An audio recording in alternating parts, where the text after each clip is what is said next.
Okay, AOC finally responded proudly concerning a high school yearbook photo that proves she grew up in a wealthy suburb. She said, "See, I told you I went to high school." And I can tell you, I know that when I was waitressing and struggling to put food on the table, for a while there, I did. I tried to stop caring. I tried to just keep my head down, work my shifts, and accept that this is just how things are. But that is no way to live, Arizona. It's no way to live. What I do know is that we don't have to live like this. And in fact, we cannot live like this anymore. This is ridiculous. Kelly didn't just call out AOC's political performance. She absolutely shut it down. She used sharp humor to expose AOC's acting, viral poses, and empty speeches. From TikTok-style reactions to impossible ideas, nothing survived. AOC, known for quick comebacks, suddenly had none. This roast left her completely speechless. Sense from AOC that he should be impeached is just absurd. Absurd. There's no... Okay, get back to me when you've read the Constitution or get a law degree, because you sound like an... There is absolutely no ground to impeach the president. He 100% was within his constitutional authority and his congressionally authorized authority to do what he did on Saturday. AOC. What? She's kind of fun in a silly but earnest, wrong but adorable way. She's like your daughter when she comes back from her first year at Brown, full of half-baked, half opinions, in need of some gentle, patient deprogramming. But people have to realize new faces doesn't mean new ideas. Drives me crazy. AOC has never introduced a fresh idea or issue in... Greg Gutfeld didn't even warm up before roasting AOC. Just hearing her name made him light up like someone hit a giant comedy switch. To him, she wasn't just a congresswoman. She was a walking comedy sketch who forgot to turn off the laugh track. She's like an 80-year-old leftist in a used bookstore. I mean, she may look fresh, but she's as stale as an abandoned futon on the street. It's like, I listen to her, I go, I heard that at Berkeley in 1983. So their problem is, and the reason why they don't have any ideas is they operate on half opinions. He started by roasting how AOC turns every Instagram live into a dramatic lecture for cats and ring lights. Greg said she could stand beside real experts and still walk away repeating half-understood buzzwords. He joked her ideas felt like microwaved leftovers from a college protest, warm enough to smell political, but not safe to take seriously. So by now you heard that AOC, among others, were arrested last night. She truly is an American hero. It was brutal, taken out in cuffs. Well, technically, her shirt had cuffs. Maybe French cuffs, as she did surrender with. Greg roasted her love for drama, saying AOC treats Capitol Hill hallways like a runway and every disagreement like reality show meltdown material. He joked she handles lawmaking the same way reality contestants handle challenges, loud, confused, and convinced she's a hero even when everything is falling apart. For whether it's a good idea, that's a debate we should be having. And look, if we could get congressional approval of the specific action, fine, I'm okay with that too. If you want to bring it to Congress, go ahead and see how that goes. I don't think it's necessary, but... Then he hit her policies. Greg said her big ideas sounded like a blend of fairy tales and economic disaster. He joked the Green New Deal looked like a rushed 7th grade science project. Glitter everywhere, but zero math. He compared her plans to building IKEA furniture with no instructions, and then blaming the chair when it collapses. Oh, let's do it. What happens? You have repeat criminals wreaking havoc. What if we have sanctuary cities? Hey, let's do it. What happens? Finding sanctuary, safe haven. What if we give trans rights? Oh, you just ruin women's sports. You ruin safe spaces. You make kids' lives hell. He also joked about her nonstop social media posting, saying she makes more videos than a full-time influencer, but doesn't seem influenced by any real facts. He imagined her staff meetings full of filtered slogans and someone yelling about carbon while taking selfies in an SUV. And he couldn't ignore her theatrical tears, saying she turns every vote she dislikes into a full Shakespeare moment. Meanwhile, Megyn Kelly used calm, sharp critiques.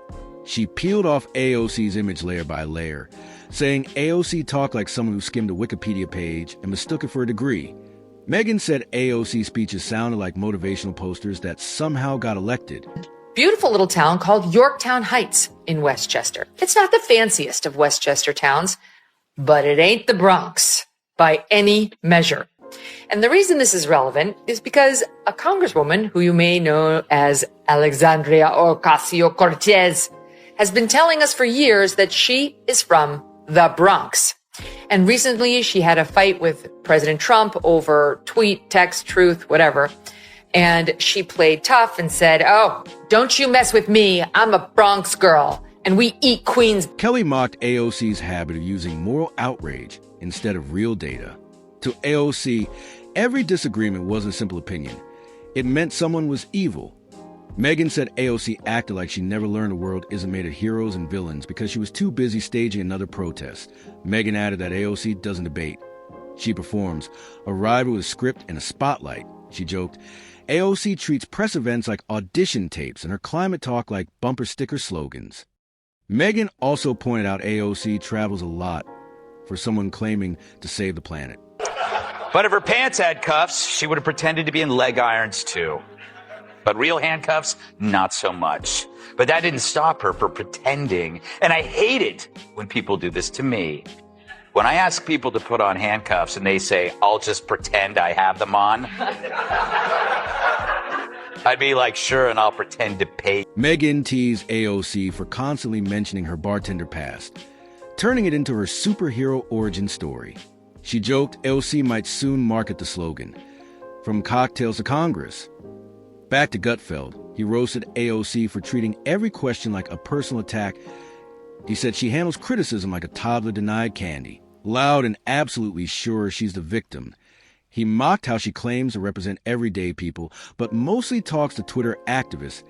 He teased her for loving magazine covers more than actual work. Respectfully, AOC. Well, that's real cute, except she only lived in the Bronx until she was age 5, when at best you're in usually kindergarten, maybe first grade. And she spent the rest of her childhood, 1 through 12th grade, in Yorktown Heights, which is Westchester. And by any measure, it is richer, nicer, and more white collar than the Bronx, with all due respect to my... Greg said AOC tries to be Robin Hood in designer shoes, giving speeches that sound like long, dramatic tweets. Megyn added that AOC preaches empowerment but calls herself powerless, demands transparency but dodges real questions, and switches between hero and victim depending on the camera angle. Megyn said AOC launches big movements with no structure and big plans with no follow-through, like a college club that loses all energy once the pizza is gone. Of course, AOC was mocked on social media for imitating being handcuffed, which is a change from her usually being mocked for imitating a congresswoman. That's not even close to being as disgusting as I can be. She, in fact, was gingerly escorted away to a holding area where she kept up the phony display before finally raising her fist to supporters. She then crossed her wrists behind her back, again in the faux handcuffed position. It's as tall a tale as AOC nearly being killed. Gutfeld said AOC remembers trauma only when it becomes trendy. He joked she won awards for Best Political Drama and thanked herself on stage. He teased her foreign policy ideas, saying they sound like, "Feel sad, blame America, offer no plan." Then Megyn said AOC acts like she's still an outsider while enjoying every perk of power. She compared it to someone crashing a party and then complaining about the music they chose. Now some of her schoolmates, separate and apart from Benny, are weighing in on her claims. I'll get to the Benny thing in one second, but there was a piece in the New York Post talking about how she's embarrassing herself. She's embarrassing herself now with this. Megyn mocked AOC's stage photo ops, dramatic reactions, and controversies that always end with sad video and a fundraising link. She said AOC turned Congress into a performance show starring herself. Both Greg and Megyn agreed AOC is a brand, polished, curated, and pretending to be authentic. Greg joked that if she had a week to write a bill, she'd return with a poem and a playlist. Megyn warned that likes don't pass laws and hashtags don't fix roads. Eventually, AOC will have to show real results. OC was on 60 Minutes last night. Quite a feat for a newcomer. Must be all her great new ideas. People are going to have to start paying their fair share in taxes. Once you get to like the tippy tops, on your $10 millionth dollar, sometimes you see tax rates as high as 60 or 70%. What an expression. Now, the real story isn't AOC's very old ideas. It's the media's gushy view of her. Even with her old ideas. They both said the roast isn't over because AOC keeps performing and the audience keeps cheering as long as she talks. They'll keep sharpening their jokes. Greg said AOC turned small policy issues into grand emotional shows with props, outfits, and speeches that end with applause from people who didn't even listen. Let's check in on AOC and see what she has to say. Any quick reaction on what's going on with Elon Musk and President Trump on Twitter right now? Oh man, the girls are fighting, aren't they? I think this breakup we've been seeing a long time coming, but we'll see what the impacts are of it legislatively. Okay. You're so cool referring to them as the girls. She's above it all, Ben. That's what she's trying to telegraph. You see, she's the adult in the room, the one out there who does a preacher accent. And she leans into her fake Latina accent. And Greg roasted her leadership, saying whenever real problems hit, she shows up late, dramatic and unprepared, like a firefighter arriving with scented candle and a vlog camera. Megyn added that AOC moralizes everything but avoids practical work. She joked AOC would guilt someone over a plastic straw while flying private to a speech. Megyn ended by saying, AOC's biggest fear isn't being wrong. It's being forgotten. In her world, silence means defeat. So she'll keep talking, even when no one is